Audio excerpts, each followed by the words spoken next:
High friends, welcome back to cinema vision. Virudhunagar மாவட்டம் ஸ்ரீவில்லிபுத்தூர் ஆண்டாள் கோவிலில் நேற்று காலையில் திவ்ய பாசுரன்ற பேரில் நடன நிகழ்ச்சியும் இசை நிகழ்ச்சியும் நடந்திருக்கு. அந்த நேரம் பார்த்து இசைஞானி இளையராஜா கோவிலுக்கு வந்து சாமி தரிசனம் செஞ்சிருக்காரு. அப்போதான் அவரை அர்த்த மண்டபத்துக்குள்ள விடலன்னு சொல்லி பல சர்ச்சைகள் சோசியல் மீடியாவில் போயிட்டு இருந்துச்சு.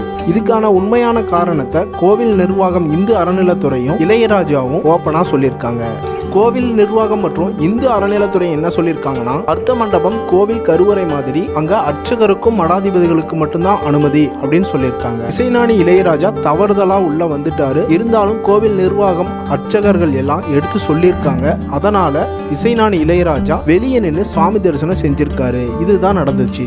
இதை தொடர்ந்து இசைஞானி இளையராஜா என்ன சொல்லியிருக்காருன்னா, நான் எந்த நேரத்திலையும் எந்த இடத்துலையும் என்னோட சுயமரியாதையை விட்டு கொடுக்கவும் மாட்டேன். உண்மை என்னன்னு தெரியாம சோசியல் மீடியாவில் பல சர்ச்சைகள் இப்படி பேசிட்டு வந்துட்டு இருக்காங்க. இந்த வதந்திகளை ரசிகர்களும் மக்களும் நம்ப வேண்டாம்னு சொல்லியிருக்காங்க இசைஞானி இளையராஜா. அப்டேட் நியூஸ் தெரிஞ்சுக்க சேனலை சப்ஸ்கிரைப் பண்ணிட்டு பெல் ஐக்கனை கிளிக் பண்ணிக்கோங்க.